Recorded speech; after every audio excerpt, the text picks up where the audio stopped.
Mr. Dressley might have been drifting into an uneasy sleep, but the cat on the wall outside was showing no sign of sleepiness. It was sitting as still as a statue, its eyes fixed unblinkingly on the far corner of Private Drive. It didn't so much as quiver when a car door slammed in the next street, nor when two owls swooped overhead. In fact, it was nearly midnight before the cat moved at all. A man appeared on the corner the cat had been watching, appeared so suddenly and silently you would have thought he had just popped out of the ground. The cat's tail twitched and its eyes narrowed. Nothing like this man had ever been seen in Private Drive. He was tall, thin, and very old, judging by the silver of his hair and beard, which were both long enough to tuck into his belt. He was wearing long robes, a purple collar which swept the ground, and high-heeled, buckled boots. His blue eyes were light, bright, and sparkling behind his half-moon spectacles, and his nose was very long and crooked, as though it had been broken at least twice. This man's name was Albus Dumbledore. Albus Dumbledore didn't seem to realize that he had just arrived in a street where everything, from his name to his boots, was unwelcomed. He was busy rummaging in his collar, looking for something, but he did seem to realize he was being watched, because he looked up suddenly at the cat, which was still staring at him from the other end of the street. For some reason, the sight of the cat seemed to amuse him. He chuckled and muttered, "I should have known." He had found what he was looking for in his inside pocket. It seemed to be a silver cigarette lighter. He flicked it open, held it up in the air, and clicked it. The nearest street lamp went out with a little pop. He clicked it again. The next lamp flickered into darkness. 12 times he clicked the put outer, until the only lights left in the whole street were two tiny pinpricks in the distance, which were the eyes of the cat watching him. If anyone looked out of their window now, even beady-eyed Mrs. Dressley, they wouldn't be able to see anything that was happening down on the pavement. Dumbledore slipped the put-outer back inside his collar and set off down the street towards number 4, where he sat down on the wall next to the cat. He didn't look at it, but after a moment he spoke to it. "Fancy seeing you here, Professor McGonagall." He turned to smile at the tappy, but it had gone. Instead, he was smiling at a rather severe-looking woman who was wearing square glasses exactly the shape of the markings the cat had had around its eyes. She, too, was wearing a collar, an emerald one. Her black hair was drawn into a tight bun. She looked distinctly ruffled. "How did you know it was me?" she asked. "My dear Professor, I have never seen a cat sit so stiffly." You would be stiff if you had been sitting on a brick wall all day," said Professor McGonagall. "All day? When you could have been celebrating? I must have passed a dozen feasts and parties on my way here." Professor McGonagall sniffed angrily. "Oh, yeah, everyone's celebrating, all right," she said impatiently. "You would think they would be a bit more careful, but no, even the muggles have noticed something's going on.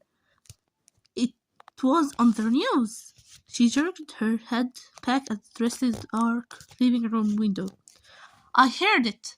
Flocks of owls, shooting stars. Well, they are not completely stupid. They were born to notice something. Shooting stars down in Kent. I'll bet that was Diddler's Diggle. He never had much sense. You can't blame them, said Dumbledore gently. We have had precious little to celebrate for 11 years. I know that, said Professor McGonagall irritably. But that's no reason to lose our heads. People are being downright careless, out on the streets in broad daylight, not even dressed in muggle gloves, swapping grammars. She threw a sharp sideways glance at Dumbledore here, as though hoping he was going to tell her something, but he didn't. So she went on. A fine thing it would be if, on the very day you-know-who seems to have disappeared at last, the muggles found out about us all. I suppose he really has gone, Dumbledore? It certainly seems so, said Dumbledore. We have much to be thankful for. Would you care for a sherbet lemon? A what? A sherbet lemon. They are a kind of muggle sweet I am rather fond of. No, thank you, said Dumbledore, said Professor McGonagall coldly, as though she didn't think this was a moment for sherbet lemon. As I say, even if you-know-who has gone, my dear Professor, surely a sensible person like yourself can call him by his name. All this you-know-who nonsense. For 11 years I have been trying to persuade people to call him by his proper name, Voldemort. Professor McGonagall flinched, but Dumbledore, who was unsticking 2 sherbet lemons, seemed not to notice. It all gets so confusing if we keep saying you-know-who. I have never seen any reason to be frightened of saying Voldemort's name. I know you haven't, said Professor McGonagall, sounding half exasperated, half admiring. But you are different. Everyone knows that you are the only one you-know-who. All right, Voldemort was frightened of. You flatter me, said Dumbledore calmly. Voldemort had powers I will never have. Only because you are too, well, noble to use them.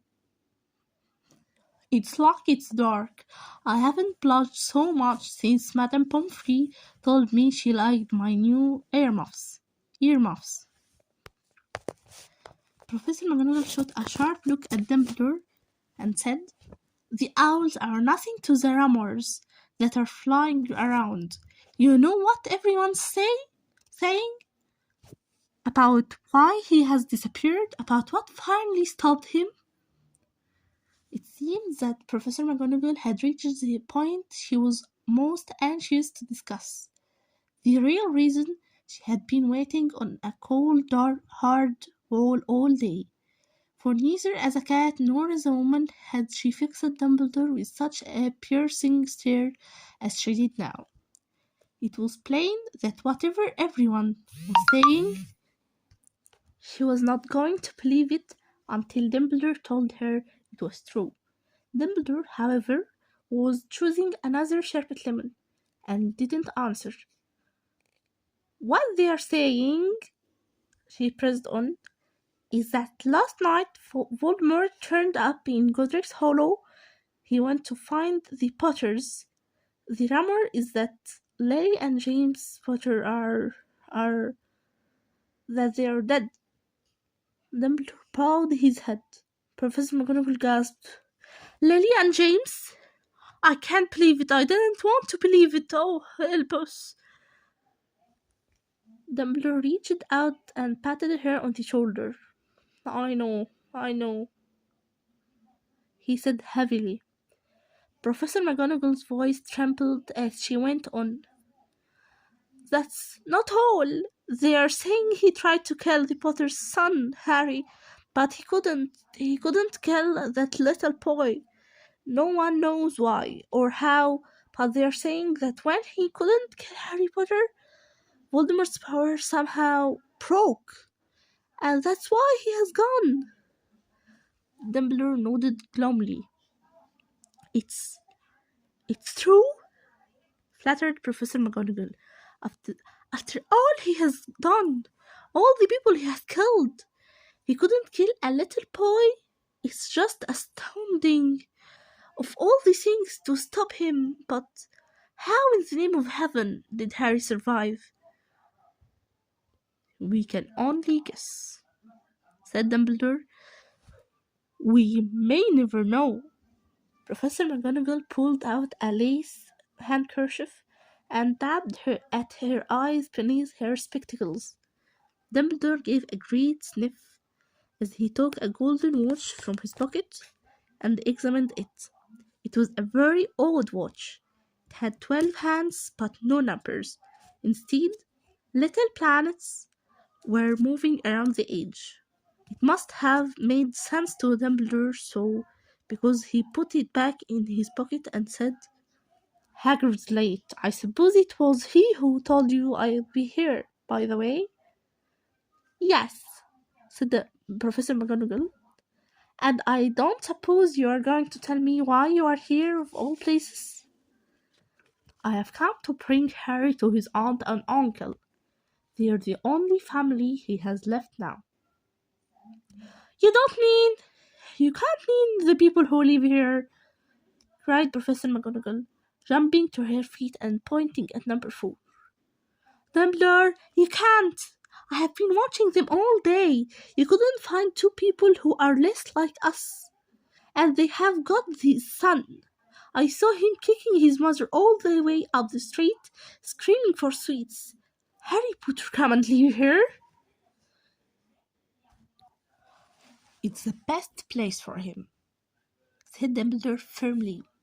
His aunt and uncle will be able to explain everything to him when he's older. I have written them a letter. A letter? Repeated Professor McGonagall faintly, sitting back down on the wall. Really, Dumbledore? You think you can explain all this in a letter? These people will never understand him. He will be famous, a legend. I wouldn't be surprised if today was known as Harry Potter Day in the future. There will be books written about Harry. Every child in our world will know his name.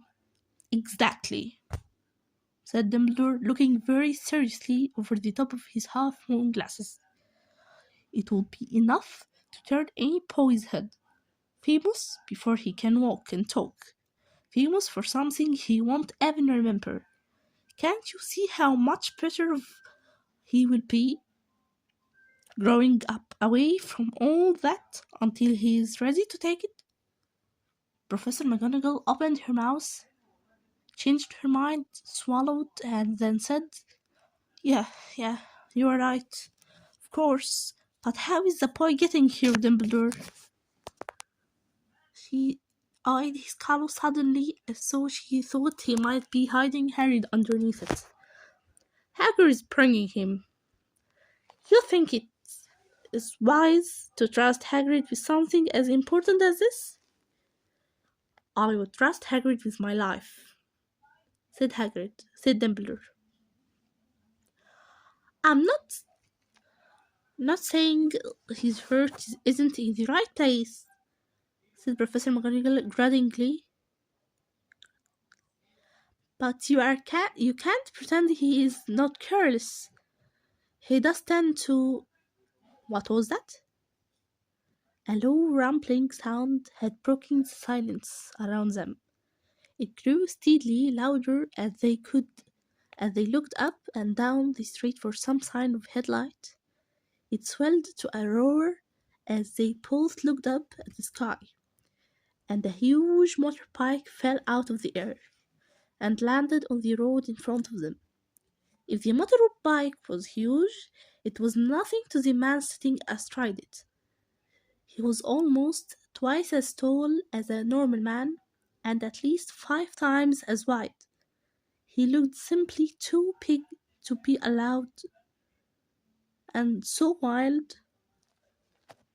Long tangles of bushy black hair and beard hid most of his face. He had hands the size of dustbin lids, and his feet in their leather boots were like baby dolphins. In his vast, muscular arms, he was holding a bundle of blankets.